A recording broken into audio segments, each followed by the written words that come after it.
Thank you for joining us for our amazing 5-day boot camp. We are entering in on day 5 with my friend and Pastor Dan Johnson. You guys, I can't wait to introduce you to him. I can't wait for you to hear the message he has for you. I mean, he is an international speaker, travels around the world all the time. He is absolutely dynamic. He is planting churches all around the world, helping people, not just in biblical truth as it relates to living your life successful in your family and in your marriage, but also in business as well. He is pretty dynamic, and I think you're going to get some great information tonight. So please make sure you are ready. Tell everybody in the house, say, listen, this is my time. This is my moment. And I need you to let me have it without any disturbance tonight, okay? And if y'all can do me a favor, it's so nice to see your faces. If you can turn on your camera, we would love to see your beautiful faces. And I know if you're driving, I just want you to stay safe. As we get started, I just want to go over some housekeeping rules. Please keep your phones and your computers on mute. We will have a Q&A session where you'll get to ask your questions. And I would encourage you to do that early. Like, you can remain anonymous. We won't say your name. You can go into the chat area and send me directly your questions in the chat room. So once we get to the Q&A session, we can just flow there without any delay. So remember, if you are even listening to his message and you have a but, or I don't understand, go ahead and put that question in the chat area, okay? We'll also be allowing those who are brave enough to just unmute your mics, okay?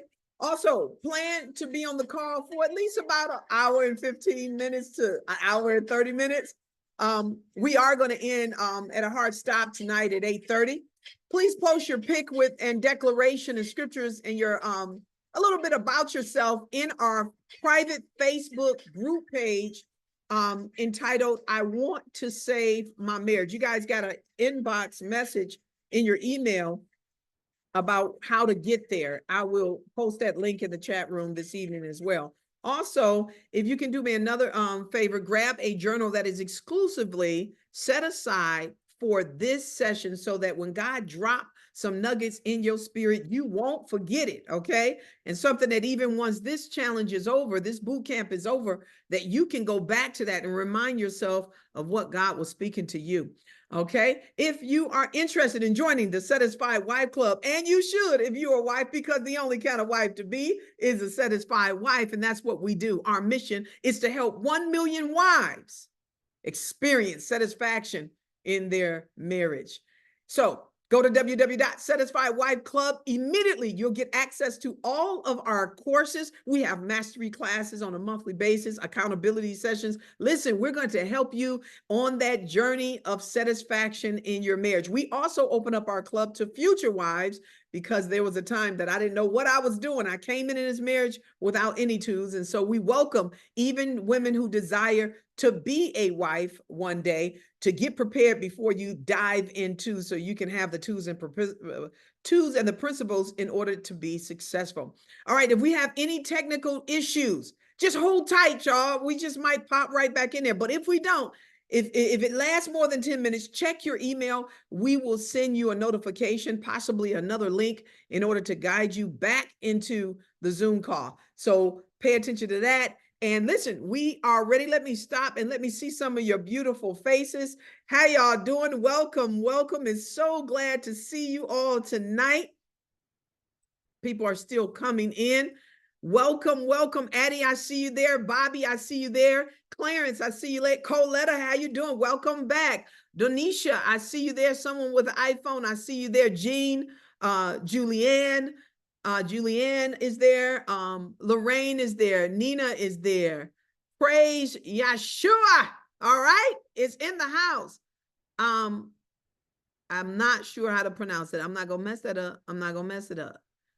So can you unmute and just tell me how to pronounce your name? Just unmute. It's Souverane. Souverane. Is that it?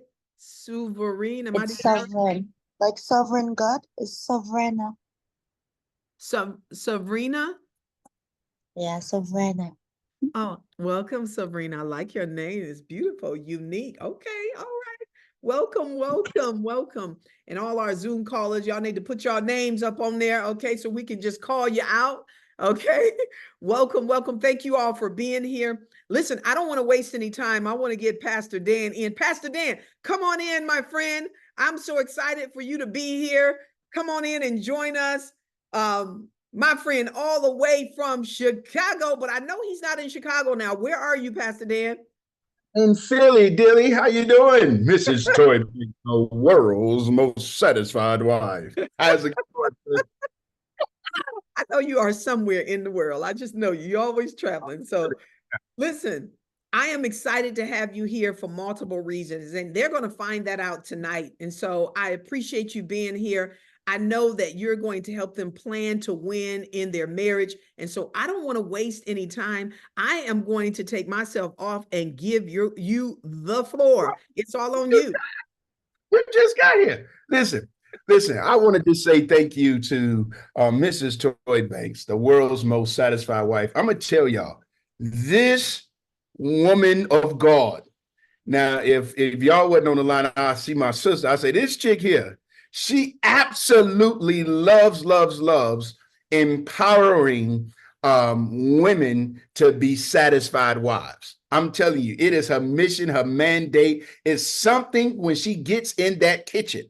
When she get in that kitchen and she get to cooking, I'm telling you, I think God started speaking and all kind of stuff started happening, and she started posting all over the world. I'm telling you, she got a million videos, y'all, on how to become the world's most satisfied wife, just like she is. So I want to congratulate everybody that has joined in this moment for this 5-day boot camp, this 5-day challenge on I want to save my marriage. And if there's any ambassador that represents Jesus himself in the earth, it will be Mrs. Toy Banks. So y'all do me a favor, put y'all hands together like this. If we was in church, I say put your hands together and let's give God praise for Mrs. Toy Banks. Listen, I need Miss Praise. Listen, I heard you say when you was introducing the names and Miss Toy Banks was saying, she said, praise Yeshua. I was like, wow, I did not know Jesus was going to be here. And so, but then I see this name. I'm going to try this. Is it Praise Yeshaya? Now, if I got that name right, you put it in the chat. I just want to see if I can read, y'all. Y'all put it in the chat, Praise Yeshaya. I want to know if I got it right. And so, listen, I am so grateful to have this opportunity with you on tonight. Over the next 30 to 35 minutes, it will be my endeavor to share with you or give some. She said, that's right. Thank you. Thank you. Thank you, Ms. Yeshaya. So it will be my endeavor. It will be my endeavor to really just share with you, to impart some things into you and how to plan to win. How to plan to win. I believe that if you're going to win at anything in life, you must have a plan. And so, and then as you plan to win, you'll build to last. Let me say that again. As you plan to win, you'll build to last. And so on this 5th day of this boot camp, on this 5th day of this challenge, my assignment is to help you set up the framework for winning for the rest of your life as it pertains to your marriage. That's what my assignment is. Last night, we thank God for Pastor that did a great job in sharing with you about sex and the marriage. And so tonight, I'm going to talk about how to plan to win in your marriage. And one of the things, if you get some of the tools that I'm going to share with you tonight, if you get some of these tools, it's going to help you have better sex. What you talking about, Pastor Dan? I'm telling you, that wasn't in my notes. I just felt like I should share it, because one thing I need everybody that's on this, in this Zoom, in this boot camp, to understand is that sex is the end of intimacy. It's not the beginning of intimacy. And so when you have intimacy that's going on right from the beginning, then it's going to create a wonderful, wonderful time of sexual intimacy at the end. And so my job is to help you establish this intimacy and establish this sense of cohesiveness within the frameworks of your marriage, so that by the time the nighttime comes, everybody gonna be ready. Are y'all hear what I'm saying? And so that's what we're gonna do. That's what we're going to do. I am going to go ahead and share my screen. I'm going to share my screen for you. And we're going to go ahead and we're going to get started right now. Now, I can't see the chat, Miss Toy. I can't see the chat. So what I'm gonna need you to do, if there's something in the chat, just let me know or something. Send me a text or something. Now, Miss Toy said I can share my screen for the entire presentation. And so I'm going to be obedient and do what she said. But here's what we're talking about tonight: planning to win, building to last. Planning to win, building to last. And what I want everybody to do in the chat that's right here from where we're talking, and I need everybody that's in the Facebook group, I need y'all to do me a favor. I need you to just put in that chat 3 words: life gets better. That's what I want you to do. I want you to put in that chat 3 words: life gets better. I am Dan Johnson. And so a little bit about myself: I have 28 years in business, 30 years in ministry, 25 years in youth mentorship. That's part of my passion. By the grace of God, we've spoken well over 2,500 times across the world, empowering people with hope, wisdom, and empowerment. I am also a published author of several books, and one that is relative to tonight is this book, 151 Questions to Ask Before You Say I Do. Now, I know you may say, well, why is that relevant tonight? I'm going to tell you why. Because some of the framework that we're going to discuss actually came from this book. And we've had married couples that have been married for 20 years or so say to me that this book helped them to think about things that they never thought about throughout their marriage, that helped them go to the next level. And we also had a married couple that say that this book brought out some questions that both parties wanted to ask, but nobody wanted to be accused of picking a fight. Are y'all hearing what I'm saying to you? So this book is right there, 151 questions. Also, we give some relationship advice from time to time at 151questions.com. You could post a question there, and we'll give you, share some information with you. So other few things about me, forget all of this other stuff. It's just to let you know I spent a lot of money in school and got a halfway decent education. But as stated, I'm not the business coach, entrepreneur, relationship coach, and I want y'all to see that last one. It says failure transformation expert. Who in the heck will call themselves a failure transformation expert? Me, somebody that failed miserably in a lot of areas of his life. By the grace of God, God has helped me to transform those failures ultimately into success. And because I am not only the president, but I am also a client, I spend a lot of time helping people to transform failures, whether it's personal failures, relationship failures, whether it's business failures, financial failures. My goal is to help empower people to live a better life. All right. Now let's get to it. Amos 3 and 3. Now, I promise you, I'm going to be just giving you some points, but I understand that the foundation of this work is a godly foundation. So what I want to do is kind of use that as a framework only to give some practical principles for life to get better for you from a biblical perspective. There's a question that is asked in Amos, the 3rd chapter. It says, do 2 people walk hand in hand if they aren't going to the same place? Let me say that again. Do 2 people walk hand in hand if they aren't going to the same place? There's another translation, the King James Version, that says, can 2 people walk together except they be agreed? It's something that I want to share with you. Every relationship, y'all pay attention to me real quick. I want you to get this. Every relationship is going to grow. It's either going to grow together or it's going to grow apart. And what determines the growth of that relationship, whether together or apart, is the agreement by which that relationship is governed by. Are y'all seeing this? It is the agreement by which that relationship is governed by. When you look at this text, it says, can two people walk together? There's a couple of things that we need to understand. When you look at walking, walking denotes movement. Somebody put in the chat movement, that movement. The second thing that walking denotes is direction.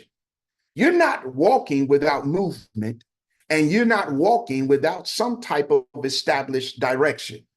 Are y'all seeing this?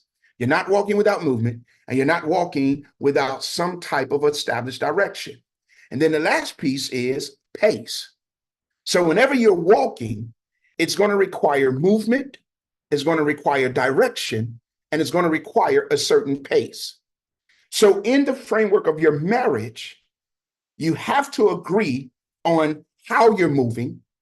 You have to agree on where you're moving to. That's the direction, right? And you have to agree to the pace by which you're moving. And this is why it says, can two people walk hand in hand except they are in agreement of where they're going, how they're going, and at the pace by which they plan to get there. Now, what I want to talk to you about is the power in this moment, the power of agreement. When you think about agreement, what is agreement? Agreement is an arrangement as a course of action. So an agreement is an arrangement as a course of action. This is saying that we are agreeing, or we are arranging this course of action that is going to denote our movement, is going to denote our direction, and is going to denote our pace, okay? But it is also, when you are in agreement, you are in harmony, you are in sync, and you are in sync of opinion. Watch this. You are in sync of action, and you are in sync of character based on definition. Now, you may say, now here's the thing. There's a way that we may have a difference of opinion, but the core of who we are is in agreement when it comes to our character, when it comes to our nature, when it comes to our belief system. See, one of the if you think about divorce, when you look up the records, the number one cause of divorce is irreconcilable difference. I don't believe that it's sex. I don't believe that it's money. I don't believe that it's communication, as many people say, even though those are critical factors in divorce. But they say irreconcilable differences. Now, first of all, I need to share this with you. Those of us that may be struggling in marriage, you have to understand that there has to be an agreement. An agreement normally happens between two people, right? Or two entities. There has to be an agreement to reconcile. See, reconciliation is difficult with one person being willing, right? So the first thing that we have to consider is that we have to consider and and make certain that both parties are in agreement for reconciliation. And so I don't believe that that's why I don't believe that it is sex, communication, and money, although those are contributing factors. What I believe is that what causes relationships to grow apart, what causes marriages just to be destroyed, is that they lack compatibility based on where they are. And if you don't feel, or if a person is not compatible to you, then ultimately they may not be suitable for you. Wait a minute. And so if we consider this, then I can share this with you that many divorces that take place, it is not that the marriage ended wrong, it started wrong. And a lot of times when you get married, people get married based on another. These in my notes. I'm just talking. Well, and I guess this is a good moment if I use my sister Desire and come off the screen sometime. Let me just talk to you for a little more. The reality is marriages typically don't end wrong, they start wrong. And because a lot of times we get married when, here we go, we get married when, based on where we are, opposed to where we're going. So we don't get married with our future in mind. We get married based on where we are in that moment. And one of the things that we have to understand is that moments change. So what do you do when you get married? And when you get married for now without any consideration for the future. Well, this is why we have this moment here where it says, I want to save my marriage. That means the marriage has to be renegotiated. And there has to be we has to have a come, let us reason together. See, it ends wrong because it started wrong. And if it started right, in many cases, it won't end at all. And so when you get into some stuff, then now there must be a renegotiation of the terms of the agreement by which you're married. And that's part of the framework that we're going to discuss as we continue to move. Now, here's the deal. When you talk about how can two people walk together except they agree, and when we talk about walking together deals with direction, the place that we're going in deals with vision. And remember, vision is not based on where you are, but vision is based on where you're going. So let's understand vision. What is vision? Vision is the ability to think about or plan the future with imagination or wisdom. So this is by way of definition. This is the dictionary version. Vision is the ability to think about or plan the future, right? With imagination or wisdom. In other words, when I think of vision, vision should take you beyond where you are. A vision here refers to a sense of direction, as we talked about, a sense of purpose, a sense of guidance for the future. Vision is the beginning of everything that will ever exist in the earth, even a fruitful and healthy marriage, right? So everything starts with a vision. So if we're going to really plan to win, then we got to ask ourselves, what is our vision? What is the vision of this marriage? Because here's the issue. If you don't know where you're going, any road will take you there. Y'all put that in the chat for me. It's right there on the screen. If you don't know where you're going, any road will take you there. In other words, if your movement does not have direction, you'll wind up anywhere. The other thing about vision, which is so powerful, is this. Vision gives the activity of your life direction. So I know which way to go today based on what my vision is tomorrow. Here's something that I want to share with you also. Vision establishes boundaries for your life, boundaries for your marriage. Based on our vision, we want to go to Dubai, but we got a vision we want to go to Dubai in 2024, but we got a vision to be debt free in 2024. Well, Dubai wasn't in the vision, but a vision to be debt free in 2024 was. So that vision to be debt free gives our daily activity direction. It establishes a boundary and say, wait, we can't go to Dubai this year because we want to be debt free. Are y'all seeing how this works together? Now, here's the other thing.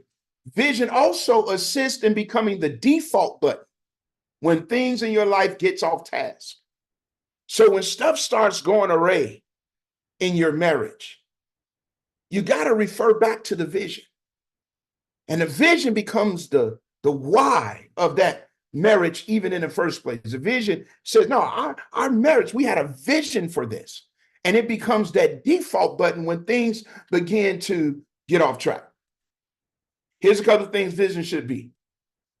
When you begin to talk about vision, number one, vision should be practical. Y'all put it in the chat, practical. So when we begin to frame out this plan for the rest of our lives, I want you to put in there practical. Number two, vision should have some level of emotion. It should be emotional. My heart should be attached to this vision. I should have some sense of care. I should have some sense of compassion. So when you think about the vision of your marriage, it should have care. It should have compassion. It should, the principles should be, the way you want to go should be practical.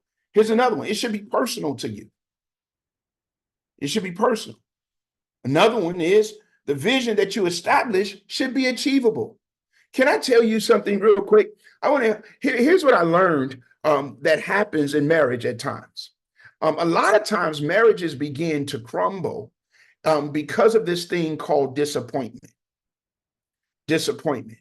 And what I've learned about disappointment is that disappointment can only exist when an expectation has not been met. So whenever there's an expectation and that expectation has not been met, then disappointment comes in. Y'all do me a favor, put in the chat, how many of you have had expectations in your marriage and they were not met, and as a result, you were disappointed? This is a safe space for all of us. Don't nobody know you're in the room but the people that's in the room. So you go ahead. If I could post in the chat, I would say that's me. I need somebody else. Ms. Toy, do me a favor.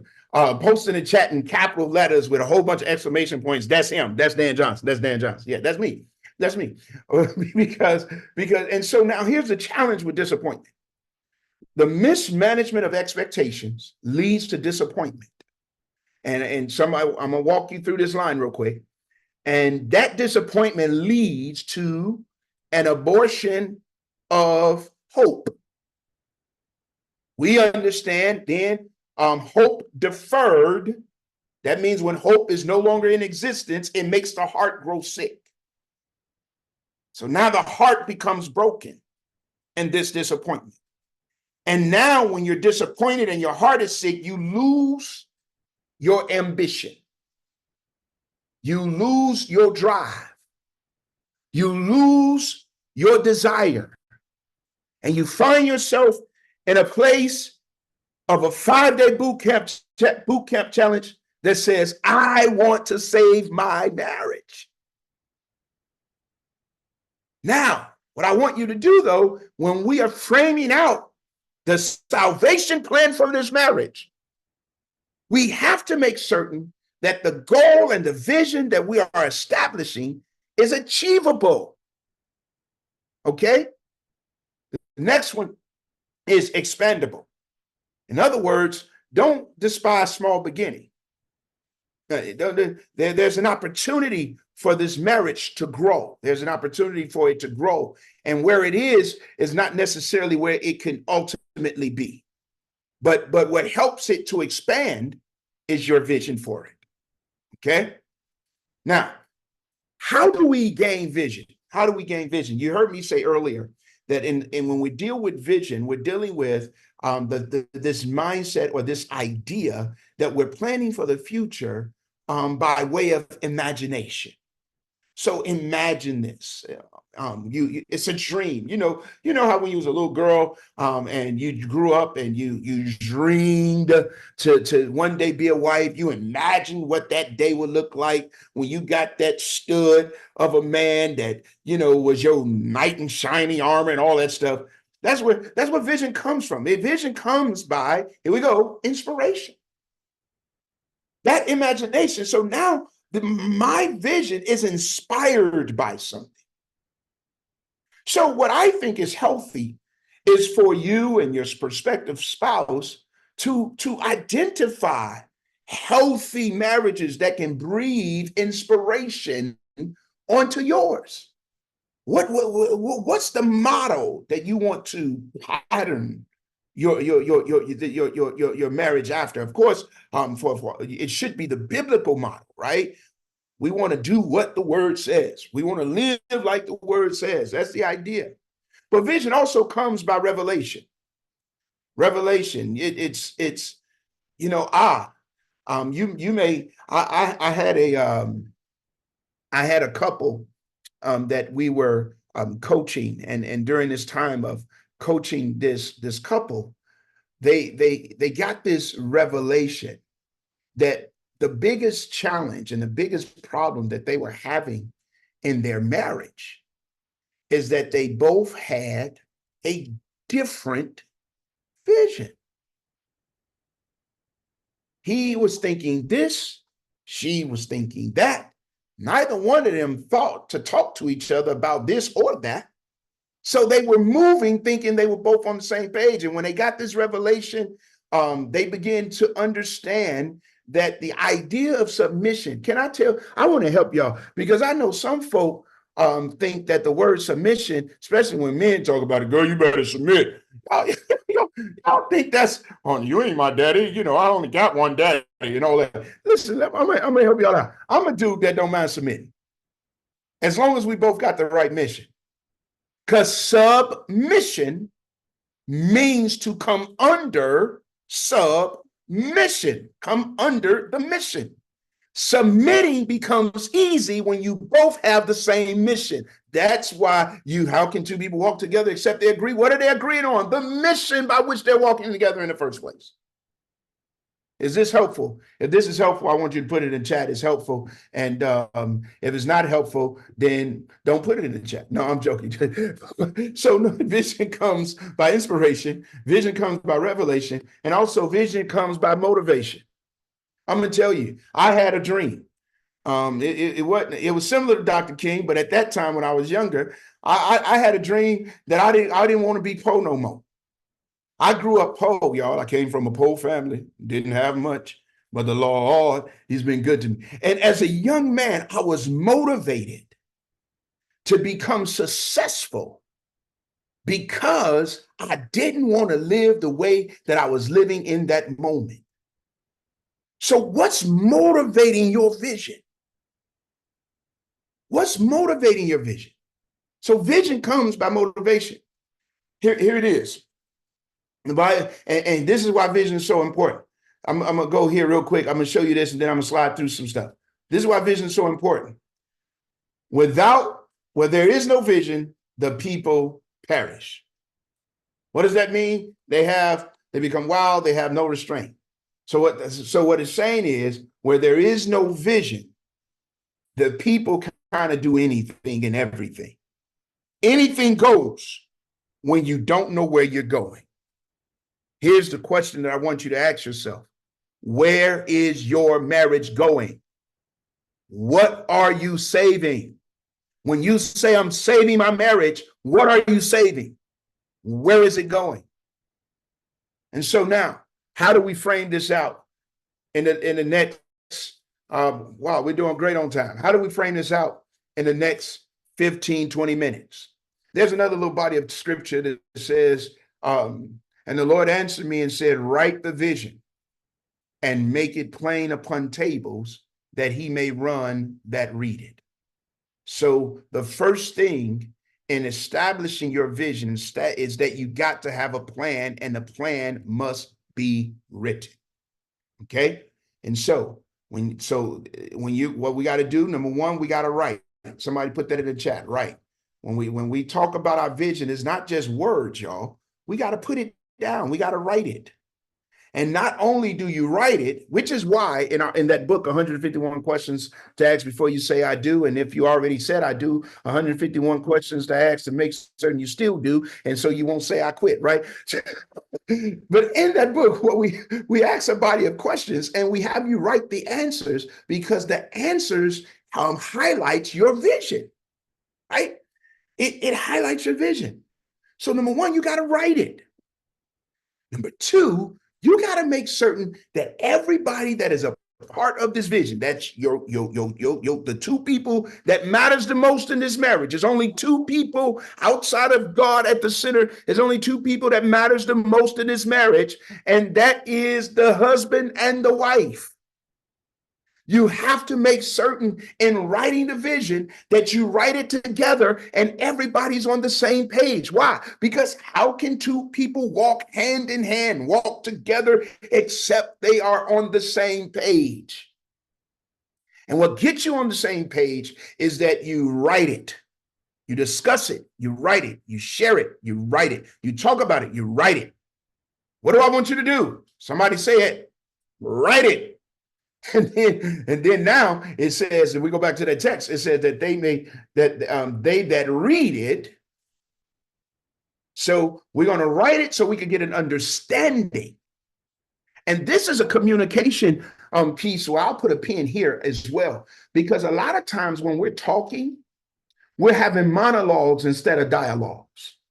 You have people that's talking to be understood and not listening to be to understand. Y'all do understand that, right? And the dilemma when having monologues instead of dialogues is that monologues, that means one person doing all of the talking because they want to be heard, and the other person then tuned them out because they not being heard. That's just really what happens, y'all. Monologue causes arguments. Dialogue helps to produce agreements. And the only way you're going to get an understanding is not in a monologue. Your understanding comes in a dialogue. Okay? So when you write it, you got to make certain everybody understand it. And when everybody understand it, you can run with it together. And guess what's happening? You're going to bring it to pass. And here's what the promise says in the third verse. It says, for the vision is yet for appointed time, but at the end it shall speak and not lie. Though it tarry, wait for it. Now, let me help you. You got to understand that your vision is not for now. But what your vision does is it gives your daily activity direction, remember? And so I'm being fulfilled in my today while I work on my tomorrow. And then when tomorrow comes, because I'm fulfilled in that day as I work on the next day. Are y'all seeing this? Here's another thing you need to understand. It says, though the vision tarry, wait for it. So the vision is for an appointed time. That means there's an appointed time when you're going to see the full manifestation of what you and your partner are walking in agreement with. Now, what's going to happen in the process is you're going to have to wait. Now, that word wait means to work with anticipation. That means it doesn't mean you're sitting idly by. You're putting in the work. You're working with anticipation that what's to come is better than what has been. Are y'all seeing this? So you got to work, and in working, you got to have patience. And the promise is it will surely come to pass. All right. Now, planning to win. If you're going to plan to win, y'all get your notes. We're about to fly. Are y'all ready? If you're going to plan to win, you must have a complete vision. I think part of the issue that we have in our lives, and this could be a cultural issue. It could be a cultural issue. Part of the issue that we have in our lives is right here. Is that many of us have incomplete vision because we have an incomplete context of what vision ultimately should do. What do you mean? Well, we're told to go to school, graduate, get a good job, get married, have kids, buy a house, and live your life. And so our vision is limited to that. I went to school, I got a good job, I got married, had me some children, bought me a house, and there it is. But that vision is so incomplete. That vision is so incomplete. And so what I want to do is I want to help you complete your vision. I want to help you complete your vision. How are we going to do it? This is what we're going to do. I'm going to help you complete your vision. Number one, this is going to be considered what I'm going to call the F factor of planning to win or building a vision. It's the F factor. Number one is faith. So y'all put it in chat, faith, faith. When you build a complete vision, you got to have a faith vision. You got to have a faith vision. Now, what does a faith vision do? What will a faith vision do for you? What a faith vision is going to do for you is this.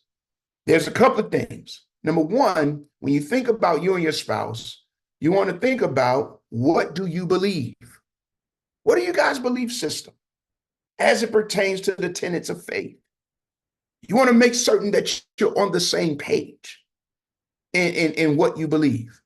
The next thing is, what is your vision for your family when it comes to church? As a family, are we all going to church on Sunday morning? And because some of you may not go to church. Are we going to watch TV on Sunday morning? Watch it online?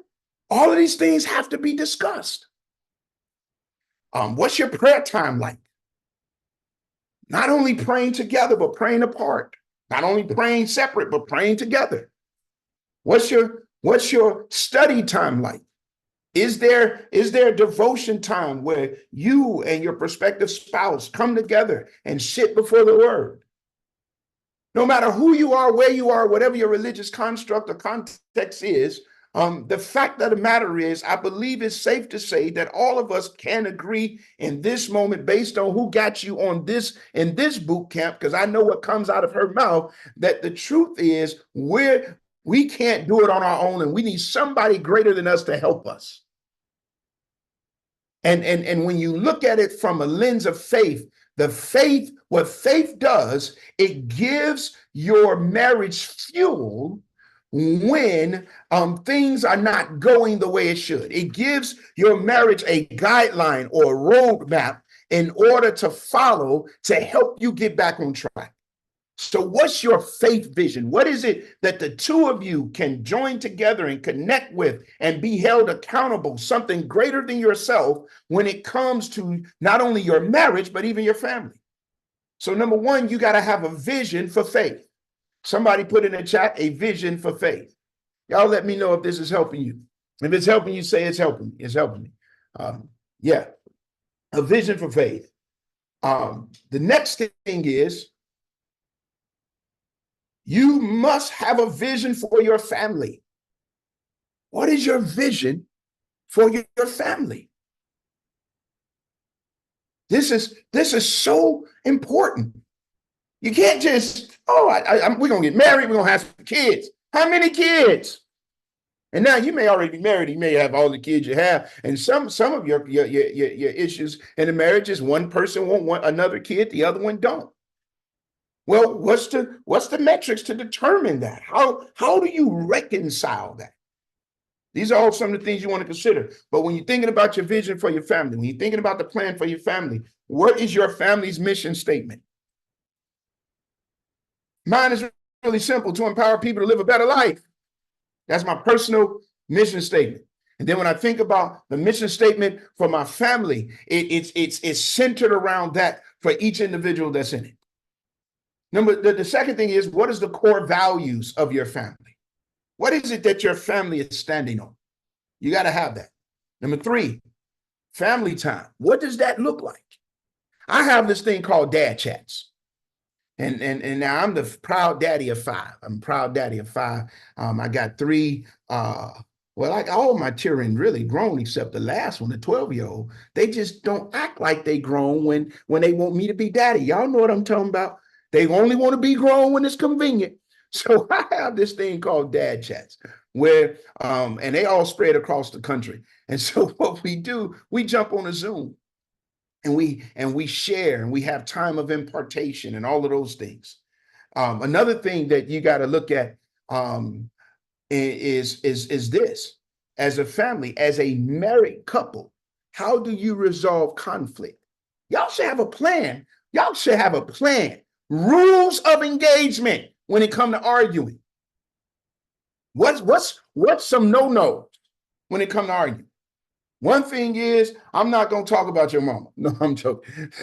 But you understand what I'm saying? You gotta, we're not going to yell. We're not going to call each other out of our names. No, that's That's what a whistle was blown. Are y'all understanding what I'm saying to you? So how do we resolve conflict? That's very important when you look at your family plan. What are the non-negotiables of your marriage? Remember, I told you that you got to renegotiate because I know, listen, you grow. Let me tell y'all something. A lot of times we struggle, one party or other in a marriage struggle because somebody changed. Well, I know when you got married at 22, 23, you didn't expect this person to be the exact same at 44. People change. The stuff they used to like to do, their knees won't let them do it no more. So yes, you love to dance, and they used to dance with you, and y'all went to the club, dropped it like it was hot, and now you drop it like it's hot, and you can't get back up. So you got to renegotiate where you are. And this is why, if you're going to save your marriage, there has to be a form of coming together, reasoning together, renegotiating, reestablishing what your new values are based on where you're going. What are your non-negotiables based on where you're going? Are y'all understanding this? So number one, faith. Number two, family. When you think about family time, you also think about the table time. Let's go eat. We sit at the table, have dinner together, turn the TV off, put the phones in the box, no phone zone. All of this stuff, we gotta have some form of agreement. Family time is communication. How are you going to communicate? Sometimes we'll sit at the table and I'll say, y'all tell me something I didn't know about y'all. And we'll go around the room and tell something we didn't know. Or tell me something that you're struggling with right now that we could pray with you for, or you may need advice about. This is stuff that happens during our family time. The next one is fitness. What is your fitness goals? What is your health goals? And this is a complete vision. I was talking to somebody earlier today, and the question was asked, 20 years from now,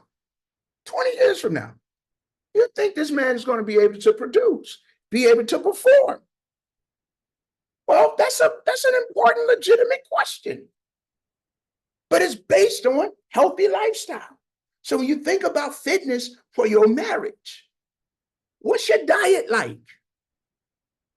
I'm telling you, I don't want to be, even though I want to be well taken care of when I can't take care of myself, but I want to take care of myself as long as I can. Are y'all seeing it? So what's your diet like? I am a pescatarian. And most of my food is plant-based now, or whatever the case may be. And so now there's been this migration in my home for us to be more diet conscious for health sake, for exercise sake. Sometimes, you may have the husband may got a hangover and he didn't even drink last night. He just looked down and there go that belly just hanging over. I used to have one of them. Thank God I got rid of it. Well, it's kind of halfway there. Well, never mind. Don't worry about that. But you understand what I'm saying? So maybe we go work out together. Maybe that's something that we do. One of our fitness goals is we exercise together. We go for walks together. This is all part of this plan. You're planning to win. What's your hygiene? Listen, I'm dealing with a couple right now, and she love her husband, but she say he come to bed at night and he smells bad, and he want to get down, and she ain't getting down with that. So we're dealing with this. Making certain you practice good hygiene as part of this plan. And then there's this finance. And I'm getting ready to close this out. So number one, there's faith. Number two, there's family. Number three, there's fitness. Number four, you got to have a finance plan. Number one, making money. What is your plan? How much money do you want to make? Right? Number two, and not in your finance plan, you got to have managing money. That means, what's your budget looking like? You got to write down the budget. Write the budget down. You got to have a budget. Can I tell y'all something? If you don't know where you're going, any road, if you don't tell your money where to go, it will take you wherever your impulse leads you. Are y'all seeing this? If you don't tell your money where to go, it's going to take you. As a matter of fact, I'm going to stop sharing the screen real quick because I'm going to finish this out. But I need you to understand that. If you don't tell your money where to go, it'll take you anywhere your impulse leads you. So you got to have a budget, y'all. You got to have a budget. So you got to, number one, you want to make how much money are you going to make? And what I share with married couples that we're coaching is I share with them that if you can, I want you to work diligently to live off of one income. So make certain that all of your needs are met off of one income. And the second income becomes your fortune and your fun income. Now you can go to Dubai because you got some money that can get you there. Are y'all understanding this? Then what is your plan in your finance plan? How do you multiply your money? In other words, how do you make your money grow? These are all the things that should be in your finance plan. And that's your investments, your savings, that's your business, any business or entrepreneur. How do you make your money grow?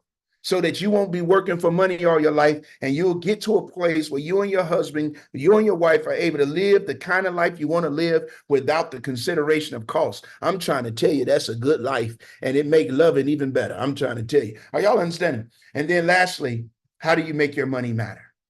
What is it that your family, when they come together to do, how do they make their money matter?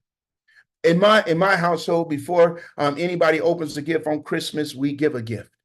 And that means we've adopted as many as, as many as 100-something kids for Christmas. And we literally on Christmas morning get a big box truck and go house to house like Santa Claus, delivering gifts to these families that are in need. On Thanksgiving, we feed up to somewhere around 3,500 people every Thanksgiving. That's making our money matter. We're leaving for Africa at the end of this month, and we're helping to build fresh produce markets, making our money matter. That's part of the vision. That's part of the plan. And the last F is fun. You got to plan to have some fun, y'all. I'm trying to tell you, laughter is good for the soul. It's like medicine to a broken heart. And I love to laugh, as you can tell. Sometimes my jokes fall flat, but I'm gonna laugh at them. And if you don't laugh, it's funny to me, right? And so it encourages me.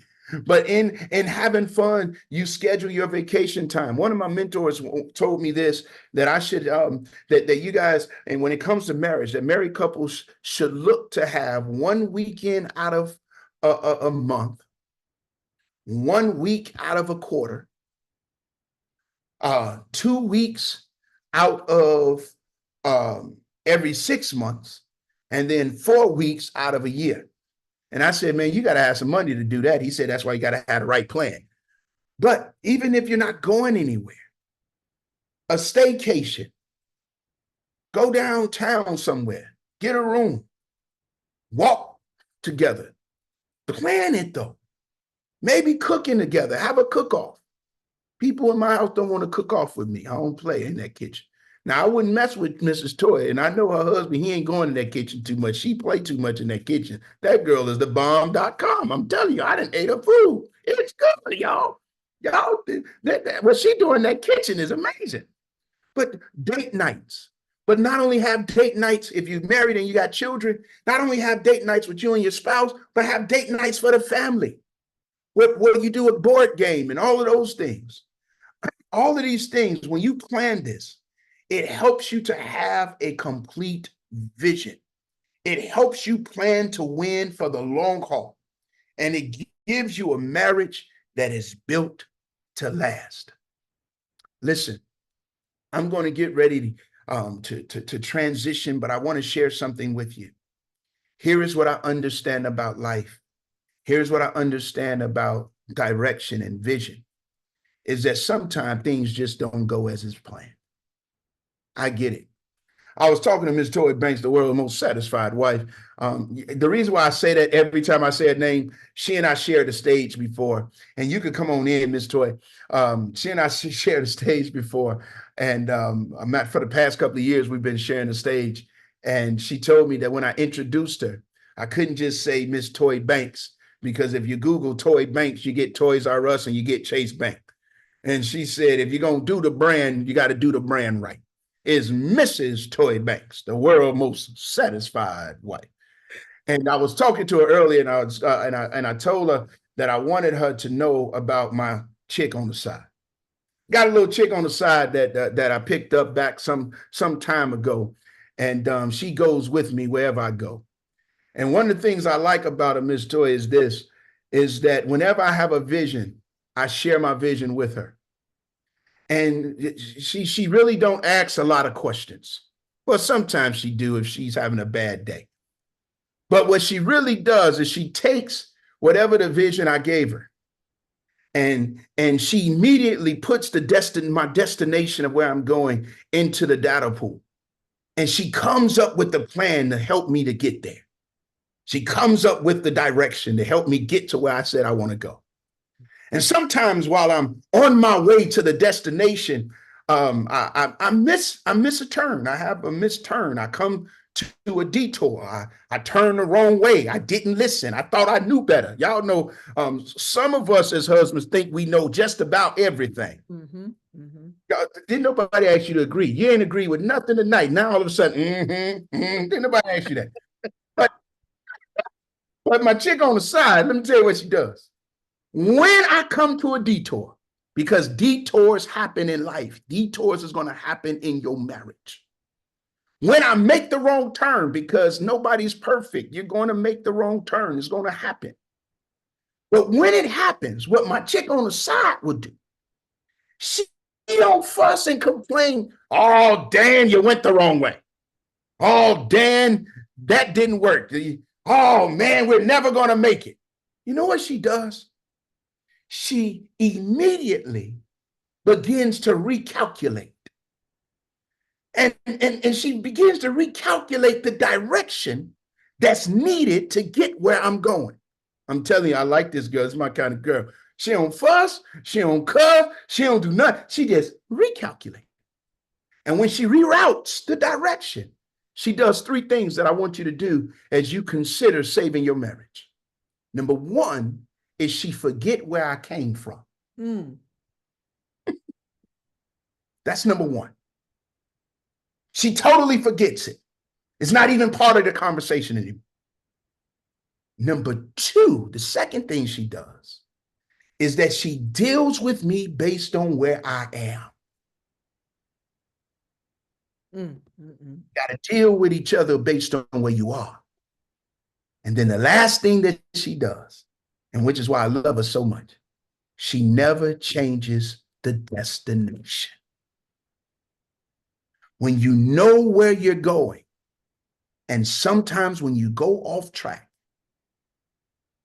it's easier to get back on track when you're on the same page as to the direction where you're going.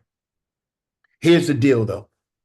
Some of y'all was blessed enough and fortunate enough to know my chick on the side, because I know she be cheating on me. Y'all got them Apple phones. Y'all know Siri. That's my girl. Oh, yeah, Siri, my girl. That's your boo. That's my boo. She was talking earlier. I was having some conversation, and she just kept getting in it. I said, will you stay out of my business? And she said, okay, sorry, I won't then. You know, I'm telling you, it's just, you think I'm joking. You can't make this stuff up. and this is why this moment that we have together is so important. I'm going to share my screen one more time. The reason why this moment that we have together tonight is so important is because you notice that when I said I got lost, I shared with you I had a source to go to help me to reroute. Didn't change my destination, but I needed new direction based on where I am. This 5-day challenge, I want to commend all of you that made the conscious decision to join this challenge. But this you being in this boot camp is not going to necessarily eradicate the challenge. There's a lot more work to do. Remember, the vision may tarry, but you got to wait for it. That means you got to work with anticipation. I want to commend all of you. I'm clapping. Bravo, bravo, bravo. All of you for making a commitment to start the work. But we want to help you finish. I personally want to help you to navigate some of the detours that your marriage has had. I personally want to help you to navigate some of the roadblocks that you've come up against, the wrong turns that may have taken place. And I want to do that through this Satisfied Marriage University. It's an 8-week course that has been put together by the world's most satisfied wife herself, Mrs. Toy Banks. And it's a scan right there, and there's some special accommodations for those of you that's going to make that commitment with me. I'm making a commitment to you. I want you to make that commitment with me. I want you to scan that barcode right now. It's on your screen. Scan it. Listen, all you need is somebody to help you with direction. And we believe that we have the grace on our lives to be that somebody to help you with direction. And so scan that barcode. We're getting ready to go into our questions and answers, but we want to give you about another 20 seconds because there's some special good stuff. I don't even know what it is. Miss Toy, I want you to tell them what's the good stuff for those that are willing to scan that barcode right now. That is on the screen. It's on the screen. I'm gonna give you about 10 seconds and then I'm gonna remove it. And whatever Miss Toy say after that, that's gonna be on her. But I'm gonna give you about 10 more seconds to scan it. Sign me up. I need direction. I need to learn how to reroute from where I am in order to get to where I'm going. All right. 9. See, I'm great. I gave you grace. I said 10 seconds. 8, 7, 6, 5, 4, 3, 2, 1. I'm stopped sharing my screen. I want to take this opportunity to say thank you all for tolerating me for the last 35 minutes or so. Y'all put it in the chat if I helped you out just a little bit. If it was just a little bit, y'all put it in the chat. Say you helped me just a little bit. And I'm grateful. Back to you, Mrs. Toy Banks, the world's most satisfied wife. Let's give it up for my brother, okay? From another mother, but the same father, okay? Pastor Dan Johnson, y'all. Listen, if y'all would have gave him more time, he would have got really strategic with you about putting a plan together even more solid. What I love about him as well is not only do he teach you how to plan to be successful in your marriage, but he also teaches you how to be successful in your business. And if you notice, he tapped on the finances area. Oh, he's good at the finance thing. He's just holding back right now, y'all, but he's going to let it go in this 8-week course. So you guys definitely want to join it. Why? Because if you're going to fight for anything, if you're going to invest in anything, it should be your marriage. Listen, we fight to climb the ladder in the corporate America. We fight to send our kids to the best college. We save money to go on vacations. But what are you doing? Let me just ask you, what have you done? And I'm not talking about vacations. What have you done to invest in your knowledge in order to increase your marriage satisfaction and success? Since you've been married, some of us have been married for 1 year, 5 years, 10 years, 15, 30 years. What have you done in those years to invest in your marriage? Most of us, when I ask that question, most people have not invested anything. They maybe have went to a small meeting at their church, then they walked away. Oh, that was a good meeting. But where did you go get some training to learn how to serve your spouse, how to create success and satisfaction, how to increase your sexual intimacy, how to properly communicate, how to balance your finances, how to deal with them bad kids of yours, how to deal with blended families, how to deal with when the kids are grown and gone. You know, my kids are grown, but they still here. Okay. So we're in a different phase. Me and my husband, we've shifted. Now we're in management stage of raising our children. I got to do a whole message just on managing your children. My children are between our children are between the age of 19 and 24 right now. So we're in the management stage. You know how, God said, don't veer to the left nor to the right, but keep your eyes stayed on them. So sometimes, you have trained them up already, right? So as they begin to be an adult, they start walking and sometimes they veer and you're managing them to stay in the middle, to walk straight towards God, right? So you might be dealing with that in your marriage, but have you got any education? Have you got any understanding? God said we perish for the lack of knowledge, not because of the lack of love, not because of the lack of sex, not because of the lack of money. He said because of something that you don't know. And some of you are saying, I've done all that I knew to do. Well, maybe it's something you don't know to do. Maybe you missing something. I was missing something. Oh, I thought I was smarter than my husband. I thought I was spiritually smarter than my husband. I started saying stuff like, some of you might be guilty of this as well, where, I felt I was the more spiritual one. And God checked me so hard. He said, well, if you're the spiritual one, then why aren't you doing so well? Since you know the scriptures, like, why aren't you living them? Right? So some of you might think you're the more spiritual one, right? But the Bible says 2 is better than 1. And when the 1 is down, the other one can lift them up. If you're the one that's so spiritual and you so smart and you know everything, why aren't you lifting your spouse up opposed to cussing them out, disrespecting them? There's something that I didn't know.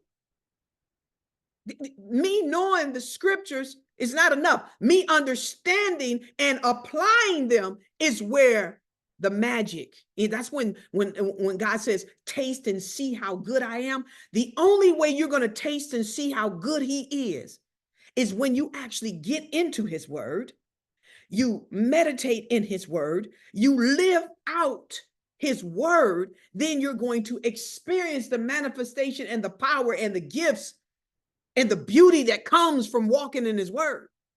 And most of us, even though we go to church, we don't even know what that looks like. As a matter of fact, the church is looking like the world when it comes to marriage. This is one institution that when it comes to believers, we're at a playing field with the world. I mean, our divorce rate is almost up there with the world. And here's the reason why our divorce rate is not up there. Is because there's a group of us, or a group of y'all, because I'm not going to group myself in there, because I'm no longer a part of that. I used to be a part of that group, where you still stayed married, y'all in the same house. You live in the same house, but you're sleeping in separate rooms. You're not communicating. You're not having sex. You're not serving and honoring one another. You know what that is? That's a prison. That's not a marriage. That's a prison. And see, we don't see your numbers on the divorce rate because you really didn't divorce, but really you're living a divorce life. I don't know about you. I don't want that. Listen, one thing I love about my marriage now, this wasn't so before, is that we resolve issues quicker now. Before this, let me just tell you the difference between before and now. Before, we was on the road of marriage, right? And when you're on the road, if you're in Michigan, there's some potholes that look like ditches that you need a tow truck to pull you out of. So we will be on the road of marriage and we'll hit a ditch, which is a problem in your marriage. And it's a problem that we don't know how to get over because he's caught up in pride. I'm caught up in pride. So we arguing. I want to be right. He want to be right. He want to win. I want to win. Right. So we in that ditch. And the problem with a ditch is you can't get yourself out. So you're wasting time in that ditch. You're stuck there. And then it costs you money because now you got to pay somebody to come and pull you out of the ditch. Well, now on the other side of satisfaction, somebody say on the other side of satisfaction, we still on that road to marriage, but now instead of a ditch, we sometimes hit a speed bump. Because I'm not telling you that my marriage is perfect. I'm not telling you that. God said with marriage comes troubles. Challenges come to us just like they come to y'all. But now instead of hitting a ditch, we hit a speed bump. What do you do when you get to a speed bump? You slow down. You slowly go over. You talking about it. You forgive. And if necessary, go get some help. And then you keep on moving. That's the difference between an unsatisfied marriage and a satisfied marriage. All of us, Pastor Dan, the Hopkins, the Franklins, all the people that's been on here coaching all week long, they don't have a perfect, excellent marriage where they don't have disagreements. Sometimes I don't like my spouse. Sometimes he don't like me. Sometimes you might be in the season of I don't like you. But how you handle the season of I don't like you is always contingent upon your proximity to God. God created this institution. He knows exactly how it works. He knows how you can jack it up, but he also knows how you can create bliss and satisfaction and success. And that's why we created this 8-week course, because we know that in this 5-day boot camp, it's almost anybody go to Sam's Club or Costco? Anybody go to Sam's, say, I do. Just put I do in the comments. I do. So just put I do. Yep. I'm Sam's Club Queen. Who? Sam's Club Queen. Yep. Bobby, you go, yep, praise. Yep. Y'all like me. you know, I got a family of 6. We in Costco or Sam's Club. And you know what I love about them? The taste testers, right? There's things that I've tasted in there, right? There's things I've tasted in there. And I bought the whole box. I bought the whole package. Why? Because if I would have never tasted it, if they would have had that taste tester, I wouldn't have tried it, because with a new product, it's probably $15.99. I'm like, I ain't buying that because it might be nasty. But when they had a taste tester out, I tried it. And because I liked it, I bought it. I'm asking you guys to taste and see how good God is. The only way you can taste and see how good God is to get in his word, apply his word, and over time, you're going to see his word manifest in your marriage if you stay on the course. Some of you guys, when you know, have you ever paid attention to the fruits of the Spirit? Because the fruits of the Spirit say stuff like this: long suffering. First of all, I don't want to suffer, but then he put long on the end of it, on the front of it, right? So God said there's going to be some times that you're going to deal with some suffering in life, in marriage, raising your children, at work. There's going to be some suffering. But the fruits of the Spirit, if you operate in the fruits of the Spirit, it'll get you through that season of suffering. Because then there's another word that says patience, and then another word that says self-control, right? Then it says love, joy, and peace, right? All these things working together in order to build you a strong, successful marriage. God doesn't say anything haphazardly. Everything he has for you is for the success and satisfaction of your marriage.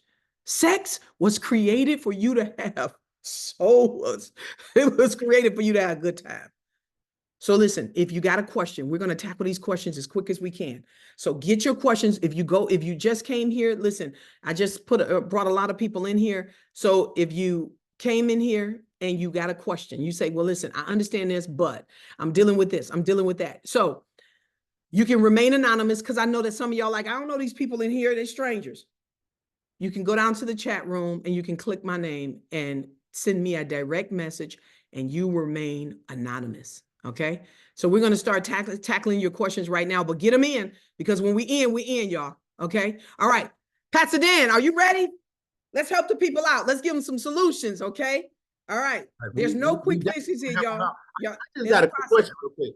I know let's let them get their questions in. I'm just interested. How many of these folk that's online am I going to be coaching during our 8-week course? Y'all tell me. Y'all just put a chat in. Just say me. I'm just curious. I want to know who rolling with me when we go to this 8-week course. Y'all put it in the chat real quick. Come on, Colette. Jay Jackson in the building. Let's go, Bobby. Opal said me. Who else? Where my other me's at? I know we got some other me's. There go Lena saying me. That's what I'm talking about, y'all. Any other me's in the building? Yeah.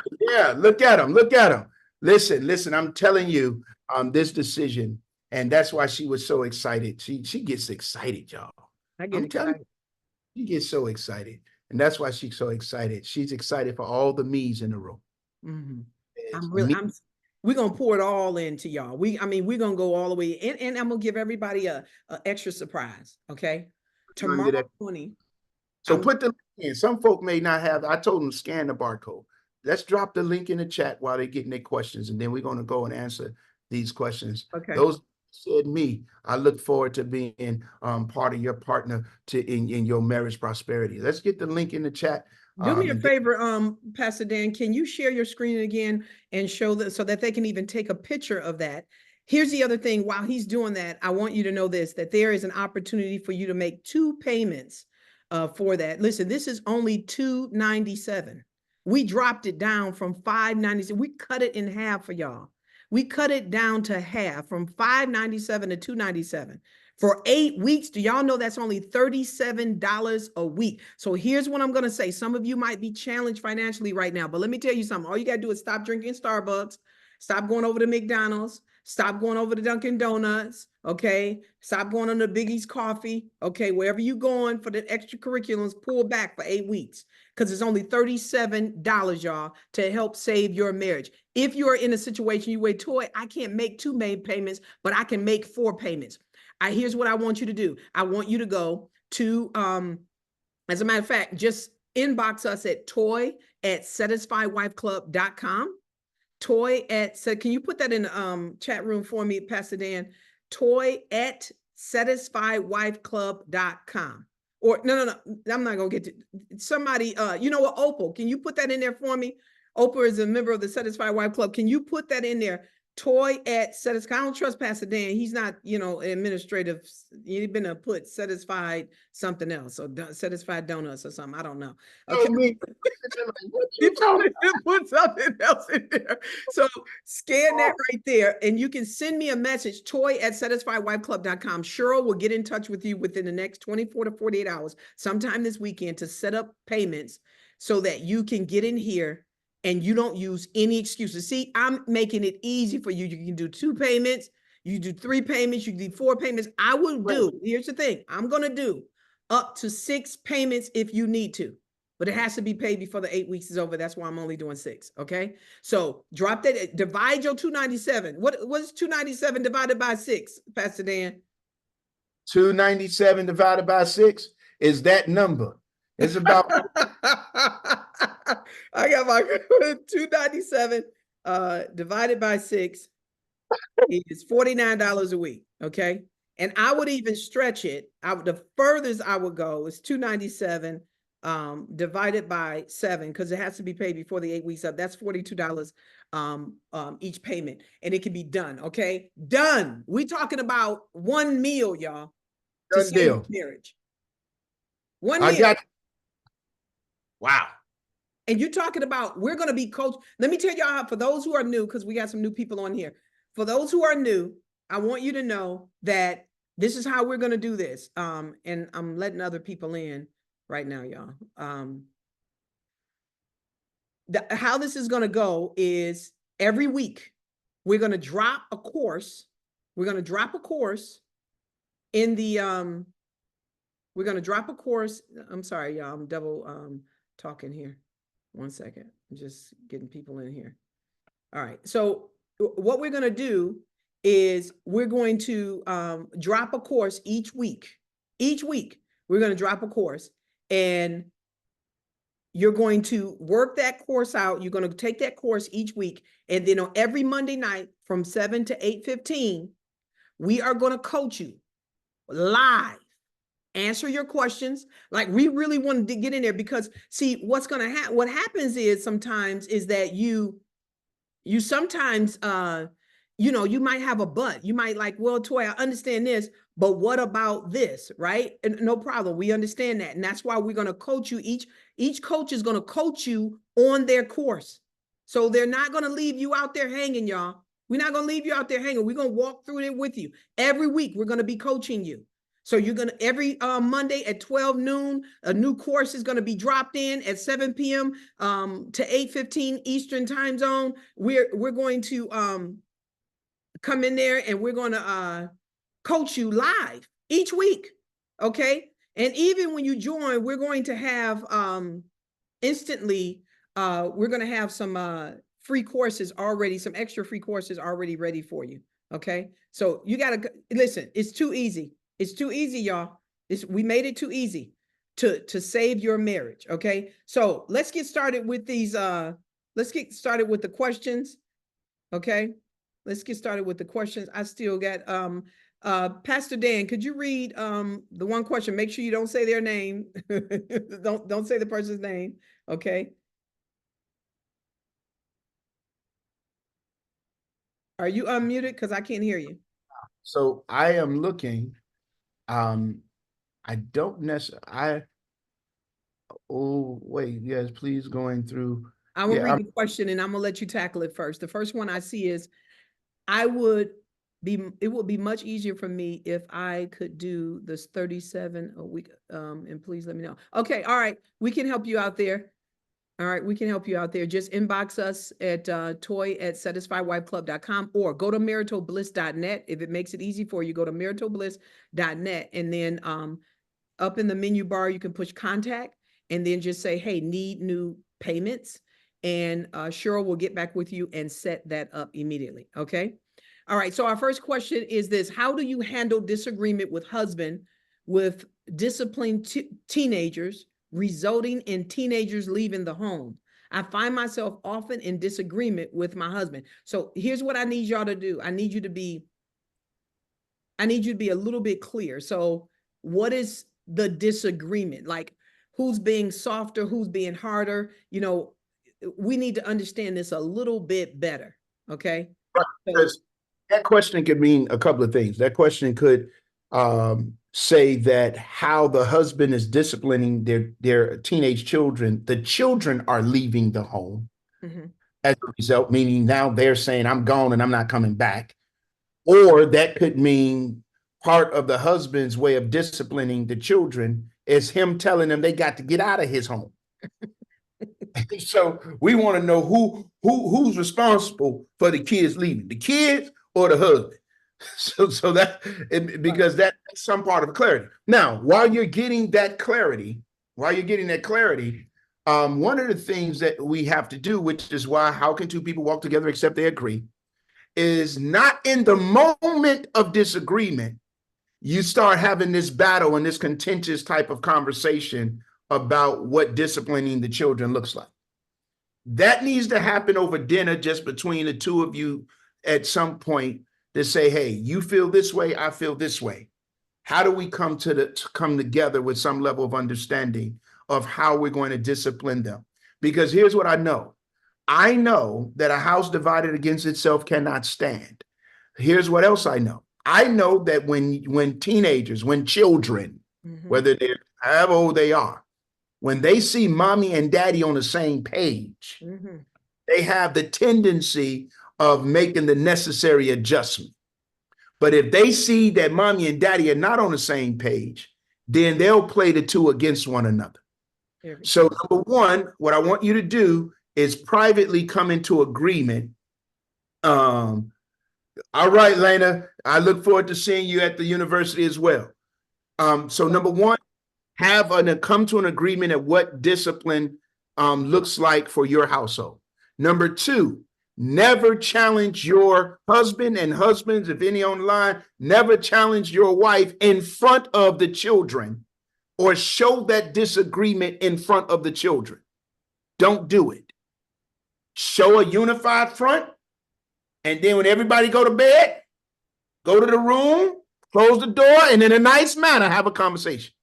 But don't have that conversation publicly in front of the children. And so I think those two things is a good start. Did we get clarity on that question about leaving the home? Okay, let me see. Yes, husband's way is way too harsh, in my opinion. Now, see that right there. See, we don't. And are we dealing with boys or are we dealing with girls? Yeah, let's see that. And all that means something. I got two girls, and they can do no wrong. Boy and girl. A boy and girl. So this is the other piece. What I've learned being a father of five, three boys and two girls. What I've learned is that how I discipline them is not cookie cutter. I meet each one of my children based on where they are. And so you got to also understand your teenagers. You got to understand your kids. You got to understand how they function, how they operate. You got to understand what motivates them. And so that's what we need to look at. But again, you and your husband should have a conversation, share how you feel, and I'm certain you've told him, and come up with a thing where you could come to some form of agreement. That's right. Now, if you're talking about putting kids out, that's something totally different, because legally it can hold you and your husband liable for anything that happens to them as a result of you putting them out, because you are responsible for your children till they're 18. Whatever they do, you have some level of accountability. It looks like the kids left. It looks like she's saying the teenagers left. Okay, so the teenagers left. They weren't put out. That's what I understand from her first question. And, okay. And correct me if I'm wrong, this person, they left, they didn't get put out because, you know, there was arguments and disagreement, and this person is believing that because the husband was too harsh. Could I speak to that real quick? Okay, so I have boys, and my husband said something to me when we were younger. when they were much younger. And he said this, he said, "Bae, you're being a little too soft and easy. Lord forbid if something happened to me and these boys get 15, 16 years old. And if you don't take the rightful authority over them now, they will overpower you. You got to stop playing with them too much." So when he said that, I didn't understand him. Like, what do you mean playing with them too much? And I eventually got clarity with him, because what he really was trying to say, but he didn't explain it to me well at first. He said, listen, the kids know when it's playtime with me and when playtime is over. If you notice, they don't know the difference with you. Like when you tell them, okay, stop playing, it's time to go to bed, guess what? They play another 10, 15 minutes. He said, but they don't do that with me. He said, that's because I'm firm and you're not. You keep playing with them too much. You don't take it serious. They don't see a difference between when mom is really serious and when mom is not. And so my husband actually helped me raise my boys. Okay. Now, listen, there has to be a balance with this, because dad and mom are there for two different reasons. Okay. But they make a good blend. If you ever watch a kid that's only been raised by their mother, they're always a little bit too soft and gullible. If you see a child raised by their father, they're always harsh and mean, right? And they don't have any wiggle room. They're just harsh, and they don't have that compassion side of mommy. That's why mom and dad is important for kids to be raised with both, so they'll have a balance of being nice and generous, but also being firm and bold, right? And sometimes me and my girlfriend Jillian Blackwell, we learned this. We talk about this all the time about how sometimes I had to leave the house so that I can let my husband raise these boys. See, these boys are going to be men. Now, my husband's not. Now, listen, there's a difference between disciplining your children and child abuse. You should never allow your spouse to abuse your children in no way. Like, we should not be calling our children out their name. We should not be telling them they stupid and they're dumb and you'll never amount to anything. That's abusive. That's emotional abuse. That's mentally abusive. You should not be picking up a cast iron skillet and knocking them up their head, right? That's child abuse. There is lines that you don't supposed to cross. However, there are things that my husband was normally doing that was right, that I felt that was too harsh. But it was good for my boys. My boys needed that, because guess what? After my husband was harsh with them, he would then go sit with them. He would let them have a moment. Then he would go and sit with them. And this is what the husbands need to learn. You got to balance. My husband would discipline them. Then he would go and talk to them afterwards when everything calmed down and remind them how much he loved them. But here's what you cannot do in our household. So they understood that dad loved them, even though he was disciplining them. And I'm going to tell you something. Those boys have a reverential fear for my husband. Listen, and because of that, listen, my husband has protected me from my boys. My boys are 19 to 24. When they was teenagers, my husband had to check my son. He grabbed him and pulled him up like this because he had got smart with me. He was like, don't you talk to my woman like that. Not in my house. That's your mama, but first she my woman. So you got to allow the husband. So we have to help one another. My husband had to make me be a little bit harder, but I also had to sit my husband down at times and say, hey, babe, you being a little bit too harsh. Now cut that out. Stop. But we never did that in front of the kids. We would go sit in the car where they can't hear us. We would go talk somewhere else, take a ride. But when we faced those children, we were on one accord. The problem that a lot of you are making is that you're arguing in front of the kids, and the kids know who the weak link is. And see, you guys are causing division because you're arguing in front of the kids, putting them in grown folk business. You can't do that. Okay, we got to move on. I hope that helped you. How do you sign up for one-on-one with the coaches? Okay, send me an email at satisfiedwifeclub.com and request coaching. Cheryl will contact you within the next 24 to 4 hours. I advise you to join. If this is a wife, you join the Satisfied Wife Club, you'll get a discount on those coaching sessions. Okay. Yes, husband's way is way too harsh in my opinion. See, in my opinion, my girlfriend's opinion, and in most women's opinion, men are too harsh. But let me tell you something. The kids need daddy. They don't need mommy sometimes. They need there's a time they need daddy, and there's a time that they need mommy. And usually we always think the husband is being too harsh. Like my husband would say, okay, listen, for the next month, you can't do this. I'm like, babe, a month? He was like, I bet you they won't do it again. And guess what? They didn't do it again. We went through that month. A month goes by quick, right? But his mother did that to him. And it worked. He knew it worked because his mother did it to him. But his mother would put him on punishments for the whole semester if he came home with a bad grade. So my husband would do the same thing. He was like, oh, okay. He took, one time he took all my son was into gym shoes. He took every last one of them, set them in our room. So every time he came in our room, he can see the shoes. He had 2 D's on his report card. He said, we don't get D's in the Banks family household. My son, let me tell you something. He ran it the next week. He came in, I got a D up. It's up to a B, Dad. He said, oh no. He said, Dad, please just let me get 1 pair. He said, okay, since you got 1 grade up, you can pick 1 pair of shoes. He got 1 pair of shoes. The next week, them grades was up, and he never went down to a D again because Dad put that. I would have never done that, but Dad did it, and it made a change. Okay. Next question. All right. Okay, she said we didn't put them out. She said the husband is too harsh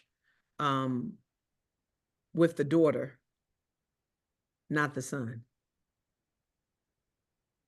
Now, I wonder what nationality this is as well, because sometimes it might be a cultural issue as well. Okay. Any other questions in there?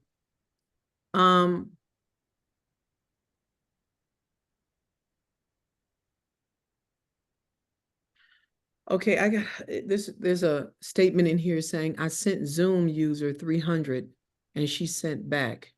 She wanted one-on-one. She hasn't called or came by to do this together.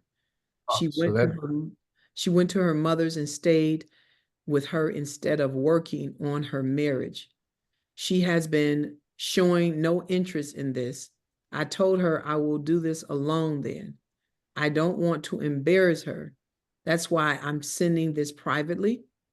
Ask her, has she been with him during this process? So his wife is here. I brought this course to her wanting this for us.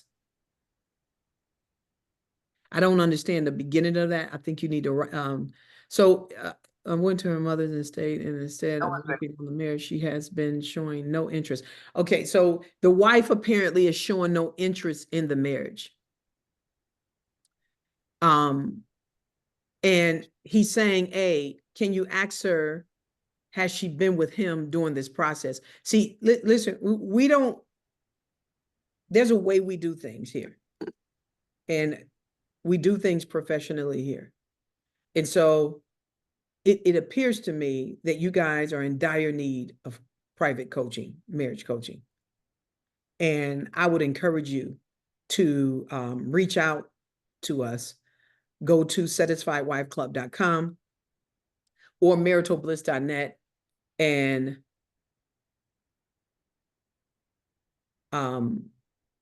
make the request there for marriage coaching. Listen, if you're here right now and your husband is trying to fight for this marriage, you have to make a decision. Are you going to fight with him or are you going to let him go? But what you can't do is play with people's emotions. You have to make the decision to save your marriage.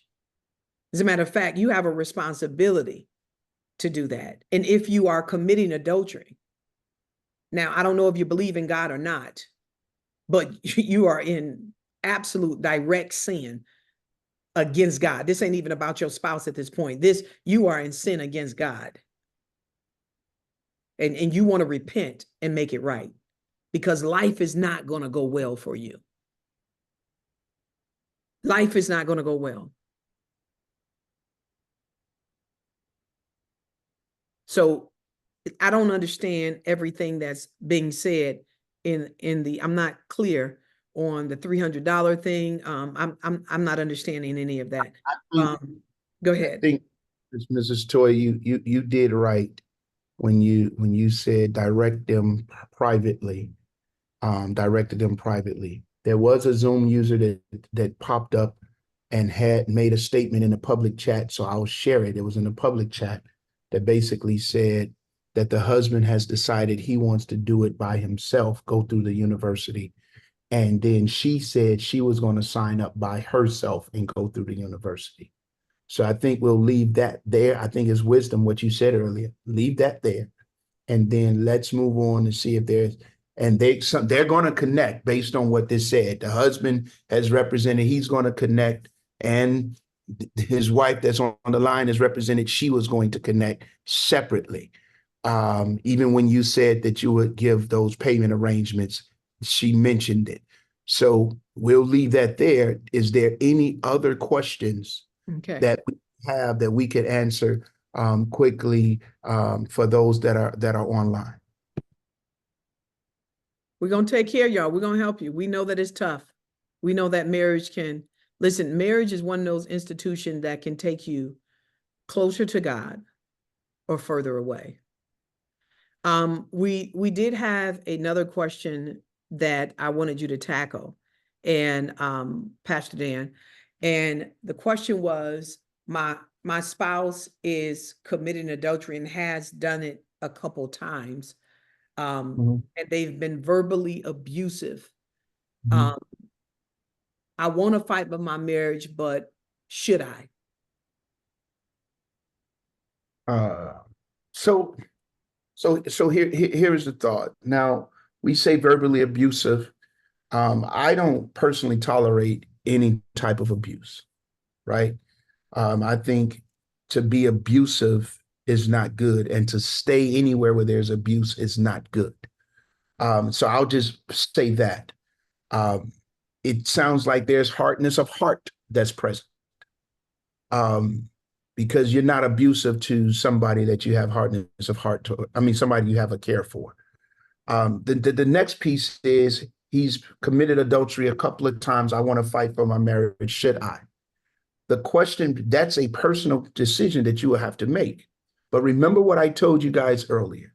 In the context of reconciliation, it takes two people to reconcile. It takes two people that is willing to do the work.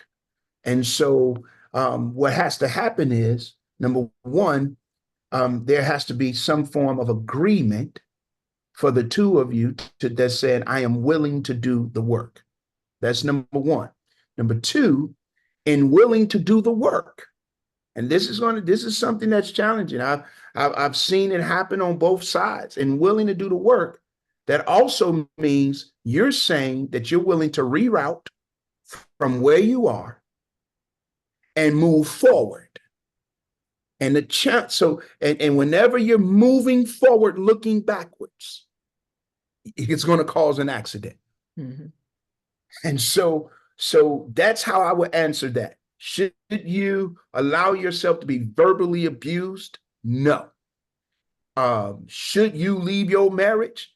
I would never be the one to tell you to leave or stay. I just don't tolerate abuse. And I'm going to say this, it takes two people to reconcile.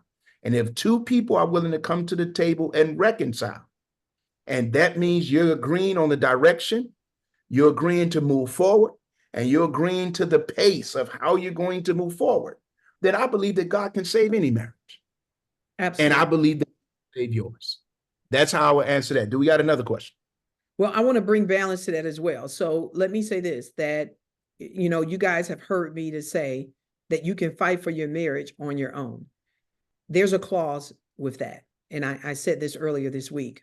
The clause is, if it's outside of adultery and it's outside of abuse, right? So if you have a spouse that wants to continue to stay out in the streets and, have multiple partners out there, it puts you in major danger. And then I've had wives reach out to me, and even husbands, where their spouse said, I don't want you anymore. Mind you, they're living with the other person. I've never seen the righteous forsaken or his seed begging bread.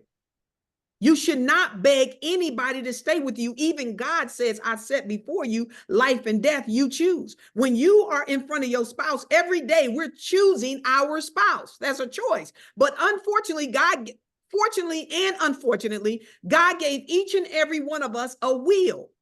And we can will to stay in the marriage and fight for it, or decide and say to you, listen, I'm done and I don't want you, leave me alone, and I'm going over here to sleep with this other person. Even though that's ugly and terrible, they have a right to do that. At that point, then you got to make a decision. You got to say, listen, this guy just told me, or this woman just told me, I don't want you. I'm done with you. God said, if the unbelieving spouse decides to leave, let them go. You're called to peace. This is where murder suicides come in. This is when danger, when we're trying to fight for someone or come, because it gets physical. And when I'm saying fight, I'm talking about fighting in prayer, fighting in your word, fighting to do what God tells you to do. I'm not talking about physically fighting. So if your spouse is saying they don't want you, and at the same time sleeping in somebody else's bed, they've made their decision, and now you need to make yours. And it's not a decision that anybody else can make but you. Okay.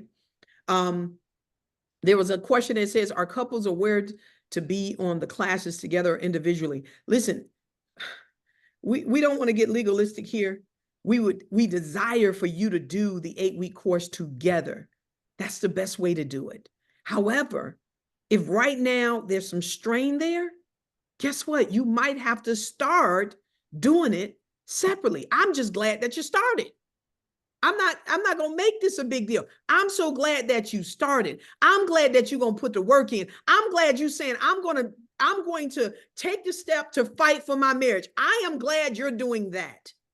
So let's not worry about it. If your spouse is coming in there, okay, let them come on in. Just praise God for that and pray for them in the meantime. Last question, and we got to get out of here. It says, so I'm building my credit and saving money. My husband, on the other hand, Pastor Dan, you really want to get in on this one. So I'm building my credit and saving money. My husband, on the other hand, says he wants to join me, but yet he hasn't done anything. I'm ready to purchase a home. He has talked several times. He's going to do it for the last 5 years. He is a good man, hard worker, but just all over the place with his money. I am the more stable one with money and savings. Would I be wrong to buy without him? Well, here's the thing.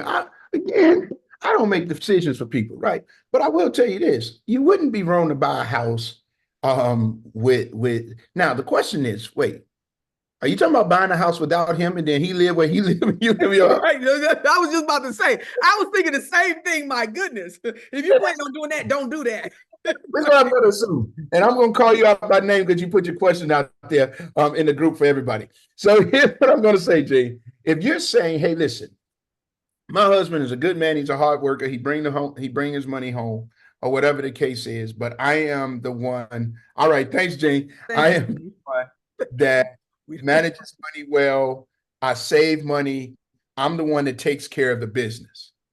Would I be wrong for going to buy a house, but his name is not on it because his credit or whatever the case will not allow him to do so? I don't know if she said that. I don't know if she said that, Dan. I don't know if she said she's not going to put his name on it. Could you let us know, Gene? Are you talking about not putting his name on there, or because of his credit, or what are you really saying? And you can unmute if you want.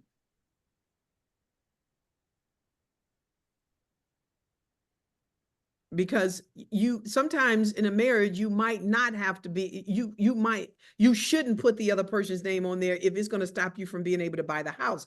But it says his name is not going to be on it. That's what I got from her question. It's not going to be on it. Okay. And I'm saying, absolutely, go ahead and get the house. Now, here's what else I'm also going to say. Again, when we talk about two people walking together except they agree, he's been saying for 5 years. And of course, you're saying that he hasn't done it yet. At some point, if you could get him to agree to renegotiate how the money is handled. So that means if he's bringing the money home and you take the money, you handle the business, make certain he's able to do the things he needs to do, have a budget and stuff in place, that's helpful. I promise, Gene, you're not the first and won't be the last marriage where you got one person that's fiscally and financially responsible and the other person is terrible. What you got to do is come up with something that both of you can agree to make certain overall that the family is good. And that's why having that plan is important. So you're not wrong for moving ahead to get the house. It's going to put your family in a better position, especially if he's in agreement and saying, yes, let's get this house. And then see if he's willing to work with one of the coaches. I personally, I've written books on financial literacy and all of those things. We've helped couples bring money back in the house. We've helped couples that didn't know how to budget come together as one and budget, those kind of things. You could get to me through Toy, or I'm on the Facebook group page or whatever the case may be. But in short, no, you're not wrong as long as the two of you are on the same page in buying the house. I would advise you to reach out to us because we do offer financial coaching. Pastor Dan Johnson is one of our financial coaches in the Satisfied Wife Club. We can get you, even if it's just you and your husband is even unwilling. He might be willing. It's the way you ask a husband, okay? It's a way to get a yes from a husband. And that's why you need to join the Satisfied Wife Club, because we teach you that. But there's a way to get him to come in and get some information. And it will be great with Dan because he would have a male accountability. It's something about having that man speaking to that man will help him to understand the picture of the money better. Here's the other thing. A lot of wives, listen, my husband handles the money in my house. I have girlfriends who have the money in their house because they're just better at it. I always say whoever is better with the money is the one that should balance it, okay? You are apparently the better one with the money. So here's the thing. If you are so much better with the money, then start putting a plan together. And if you need clarity, again, reach out to us. We can get you some coaching with Dan so that you can learn how to even manage the money that you have saving and bring your husband in there and figure out how to balance that out where you can get a house where y'all can go look at the house together, right? I think you should be in agreement that he should be in agreement with you going to get a house. Now, you can't go and buy a house and he doesn't want to move now, because now you have another problem. So I don't know if that's the case, but you do want to make sure that he wants to move in the neighborhood and he likes the house. Listen, we just moved into this house. Listen, looking for a house, you can just almost get a divorce just looking for a house. It's stressful, right? And so you want to make sure that he wants to move from his home. You don't just go buy a house without him knowing. He should be fully aware that you're buying the house. He should be okay with it. Because Dan, wouldn't you agree that it would be kind of weird if your wife came home and said, hey, we're moving and I bought a house on the other side of town? You can't do that. I'm like, hey, all right, I'll come and visit on the weekends. But at any rate, but that's why I said if the two of them are in agreement and to buy the house and she could get it done without his name on it, then go ahead and make that position better for the family. As long as you guys are in agreement. Sound like a good guy. You just, need some help. And again, we avail our. Is there any other questions? No, but I want to add this and say this to Gene. Be careful with your words, with the word I, when you're talking to your husband. Because this money thing can get tricky and you never want to send the message to your husband that he's stupid and you're smart. You never want to give off this energy of, I know more than you. And I'm not saying that's what you're doing, but what I'm saying is that it can be a slippery slope and men are very vulnerable with that kind of conversation. So I would advise you to tread carefully, depend on the Holy Spirit as you prepare a conversation with your spouse, you should pray, ask God how you should enter into that conversation, and make sure you are using a lot of we, us. Babe, we could live over here. How do you like this house for us, right? Maybe we should get this, and not, oh, so we can afford this, or our credit can get this. And when you're saying our credit, you talking about yours, because it's not just your credit anymore because you're one with him. So it's our credit, not your credit. So because I was looking in your statement here and you said, I'm building my credit, right? And that's fine. And my husband, on the other hand, says you. So sometimes as women, we just got to be very sensitive with that, because men will shut down on you and say no out of spite, because you're making it your money about you and you're better than him. And what you want to be careful not to send that message. Some of us just didn't get the training about money, finances, and building our credit as we were growing up. You did, he didn't. And so thank God you got it, because if you didn't get it and he didn't get it, y'all would be a mess. So thankfully, my husband is the better one with money. As soon as we got married, our money came together. I signed my checks for my job, gave them straight to my husband, because our money is one. I don't believe in separating the money. That's just a whole nother conversation. But okay, we got to get out of here, y'all. Thank y'all for joining us. Again, the link for the 8-week course is inside of the chat area. Is sitting right there. Okay, it's sitting right there. And here's the other thing. If you want to, I'm going to share my screen real quick to give you an opportunity. You might be on here and you like, Toy, listen, I want to be a satisfied wife. I want to be a satisfied wife. And that's awesome. And I love for you to make that decision, because guess what? We are creating, that's what we do. We create satisfied wives in the Satisfied Wife Club. That's what we do. Okay. All right. Because the only kind of wife to be is a satisfied wife. These are some of the, for those who did not see this, just want to run through it real quick. First week, we're talking about the power of you. You are amazing. And, your marriage is only as strong as you are. Okay. So we're going to talk about how to use your power in your marriage, your power and influence and authority that God gave you, wife, you husband. Okay. Going back, week 2, it's all up to him. You need to understand God's kingdom as it relates to marriage. What is a godly marriage? What is my responsibility as a wife? What is my responsibility as a husband? What is the purpose of our marriage? We're going to talk about that in week 2. Week 3 is mouthing your business, right? Week 3, we're talking about communication. God said life and death is in the power of the tongue. Sometimes we're destroying our marriage just with our words. We're going to help you deal with how to communicate successfully and respectfully. Next, we're going to teach you how to settle the matter. I believe the top reason for divorce is unresolved issues. If you can't resolve an issue, that issue will cause you to be in court and to destroy your whole marriage. And some of you are not resolving issues respectfully. We're going to teach you how to do that. We're going to teach you how to forgive and offer grace and mercy, even when they don't deserve it, right? We're going to teach you how to win, both you and your spouse, because if you're winning the conversation and he's losing, the marriage is winning. I mean, the whole marriage is losing, and vice versa. Week 5, we're going to be, let me move this out the way. Okay. Week 5, we're going to be talking about sex. That's one of my favorite conversations. Pastor Chris is going to come in and dive even deeper in how to love, how to have sex, how to reach an orgasm. Like, some of y'all are suffering in your marriage where you're not even reaching orgasm. That is a sin against God. Okay. God made this sex to be good. He made it so good so that you can keep doing it over and over again. Okay.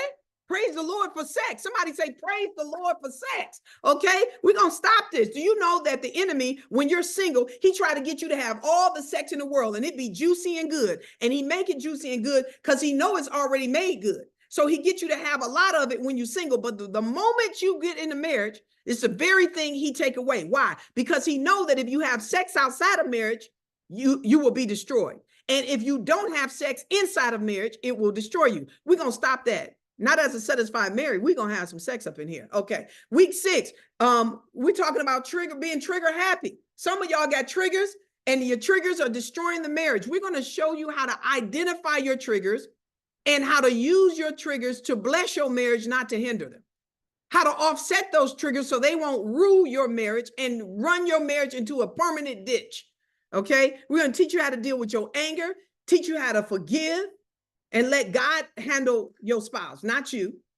Okay. Week 7, we talking about marriage on the mission. This is where Pastor Dan is going to go deeper into teaching you how to create a plan, a mission, a vision for your marriage, because so that you can be successful. He quoted the scripture, without a vision, the people perish. We don't want your marriage to perish. And many of you don't have a vision for your marriage, not a mission. Y'all don't even know what's going to happen when these kids leave. Some of y'all are already in that situation. You like, who are you again? What's your name? I don't even know who you are no more. Get on out of my face. Okay. Well, we know that you guys are busy, so you're going to need a catch-up week. But then finally, we're going to close out for graduation week, and we're going to teach you how to create healthy habits that will cause you to have longevity past this 8-week course. Okay? We're going to teach you about how to create spiritual habits, love habits, communication habits, relationship habits, me time. I need my own time. I don't need you in my face all the time. Get away from me. Can I get my own time? Please leave me alone. Okay. Some of y'all won't even let your spouse go out and breathe sometime. We're going to talk about that. Okay. All right. So again, that is the offer. It's an 8-week course. It's half off, $297. If you got a problem with the $297, we can offer, there's a 2-payment option when you, take a picture of, take your camera out and take a picture of that. And there's a 2-payment option, but say, if you need additional payments, no problem. We can work that out for you. Go to maritalbliss.net, send us a message, and we'll send my assistant to you within 24 to 48 hours. She would contact you and set up your payment plan. Okay. Okay. That was a mess up right there. All right. So if you would like to be a satisfied wife, now, the full membership is $27 a month. You get everything, all the courses, even the new courses that are coming in, you get access to them all. We get monthly mastery classes. We got accountability sessions. We have in-person events. We have 20 supporting coaches in the Satisfied Wife Club, like my friend, my brother, Pastor Dan. We have so many different things that's going on in the Satisfied Wife Club to help you reach that level of satisfaction. It takes a village to create a satisfied wife, and our mission is to help 1 million wives satisfied. And if you would like to support that, you can start just by saying, Toy, you know what, I love what you're doing. I want to donate to help another wife get satisfied. And you can do that by offering $12 a month. And if you do it for the year, you can save on 2 months.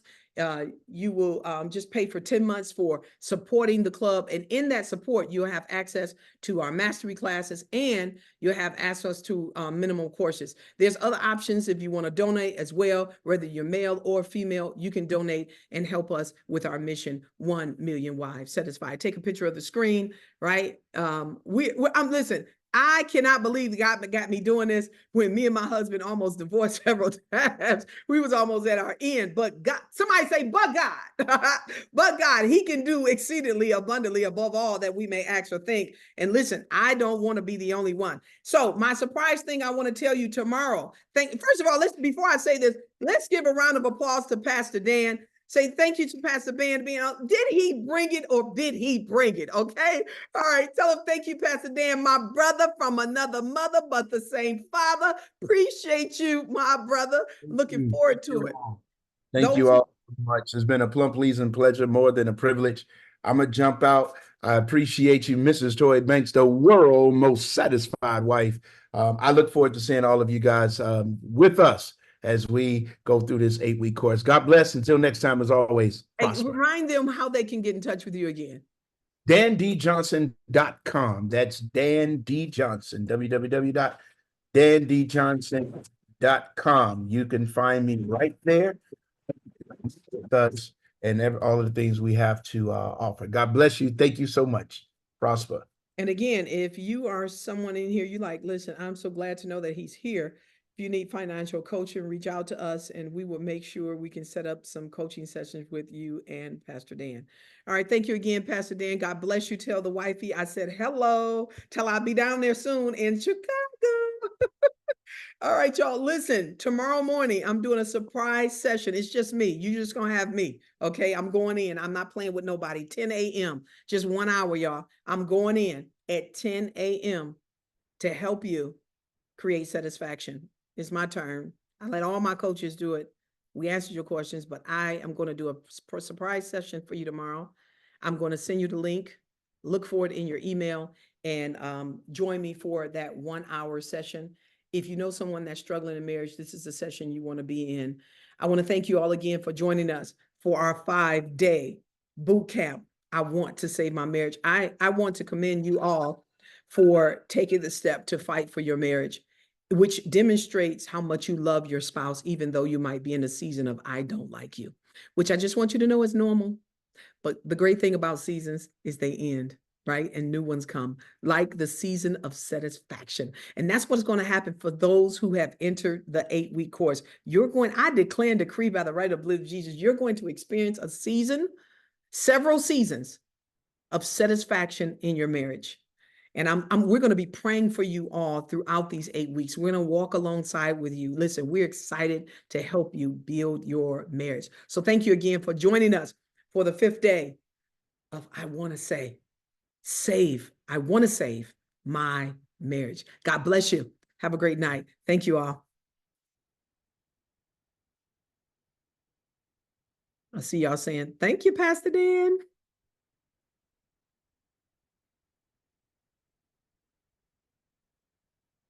Thank you, Toy Banks. You're welcome. Okay, wait. If Zoom user is in here, I want to say this to you. I don't know if you're still in here. I pray that you are. I pray that you are. Listen to me. I don't know what's going on in you guys' marriage, but I want you to know I'm on your side. I'm on your husband's side. I'm on the marriage side. And I want to see your marriage satisfied. I don't know what's going on. And sometimes I can just tell there's a lot of tension there. But trust me, if you guys go through this process, you can turn this thing around. I know there's a lot of pain, a lot of hurt, a lot of discouragement and frustration. But if you guys just be patient, I don't know how long you've been married, but you've been dealing with this for a long time. 8 weeks is not going to be too much longer. Give your marriage the fighting chance. We don't think you're guilty. We don't think he's guilty. We know that there's an enemy behind your marriage ruling you guys' behavior, ruling the frustration, ruling the aggravation. It's him. I'm telling you, I know it is. He has no new tricks. It's the same stuff. And we want to walk with you to help you save your marriage. We're not condemning neither one of you. That's not what we're here. If you notice, we are here to build your marriage and strengthen your marriage because we love you all. We love you all. We really do. Our heart is to help you build your marriage and get past whatever you guys are going through. Listen, there's things that you guys might be doing. You don't even know that you're doing. There's things that I was doing in my marriage that I didn't realize I was doing, that I was making it worse. But once I discovered my true power, my true influence in my marriage, and God showed me how to do it, I turned away from my bad habits. My husband, when God got with him, he turned away from his bad habits. And listen, this is not to say we're perfect. Sometimes we slip up and mess up. I told you we hit those speed bumps every now and again, but we slow down and we remind ourselves that this marriage is not about my husband. This marriage is not about me. This is about God, how God wants to use this marriage to change this world. This is all about God's kingdom. He created marriage to give him glory. He created marriage to impact this world. That's why he created marriage. And Satan knows that. And that's why he comes with everything at us. He brings everything at us, y'all, to destroy us. And listen, and sometimes we're fighting at each other, and rightfully so, because it's that person that's doing it, right? The husband is doing this, the wife is doing this, and so we fight each other, but we don't realize that the enemy is ruling our behavior, is ruling how we're moving. And sometimes it comes from our upbringing. Sometimes it comes from our ignorance. We don't even know. Some stuff I was doing, I didn't even know what I was doing. And so just give God an opportunity to change this around. Give God an opportunity to make this right. Give God an opportunity to build you up, husband, to strengthen you, to stop you from pointing the finger and show you how to love your wife, how you need to have patience, and demonstrate forgiveness and kindness. And so that he can build you up, wife, so he can teach you how to submit, serve, and honor, respect your husband as unto the Lord. He can show you how that looks like. Because when you get this, y'all was like, what was we doing?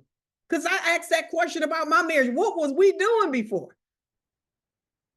Now we got boundaries up. We got, you remember when Katrina happened? Why did Katrina happen? Because the levees broke, the borders, the boundaries they put up to stop the water from coming into the city, they broke. What's happening is Satan has come in and broke the levee in your marriage, and now there's storms in your marriage, and destruction is going on everywhere. And you like, what's going on? It's you, and he's saying it's you, and you saying it's me, and we all over the place. And the enemy is sitting back there like, we got him. We're going to get that fool. We're going to cast him down back to the pits of hell he belongs. He's going to remain under our feet. That's where he belongs. And we're going to have victory in our marriage. That's what we're going to have. We're going to have victory in our marriage. We're going to help you and your husband create victory if y'all willing. Now, if y'all willing, don't waste your time. I don't want nobody to join this challenge and your want to is not there. Even if you say, I don't know how it's going to happen, but hey, listen, I want to. I can go with that, but I can't go with, I don't know what's happening, how it's going to happen, and I'm not doing it. We can't do nothing with that, because guess what? If your will is not there to strengthen the marriage, then we're lost. We need your will. We need your energy. We need your want to. God needs your want to. If you give him your want to, he can change your marriage. He can change you. God changed me. And this is why I wish my husband was here. He's on the road. He's on his way home from out of town right now. I wish he could tell you how raggedy I used to be. I wish he could tell you what a mess I was. But let me tell you, I always tell him, you've had the good, the bad, and the downright ugly. But thank God, the best is yet to come. Is yet to come, because I made a decision. I refuse to dishonor my husband. You know why? Because my relationship with God is so important to me. Because God is the one that told me to honor my husband. He the one that told me to submit to my husband. So when I disrespect my husband, I'm ultimately disrespecting God. When a husband refuses to love his wife, he's saying, Lord, I'm not listening to you. I'm disobeying you. When you refuse to forgive one another, you're dishonoring God. It all directs back up here. Is this first, then this. We got to get this right first, and then we can get this right. So come on, y'all. Let's fight. Let's fight. I appreciate you too.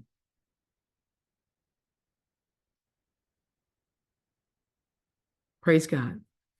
I understand. I understand. We're going to work with you. We're going to work with you. We're going to work with you, and we're going to pray this through.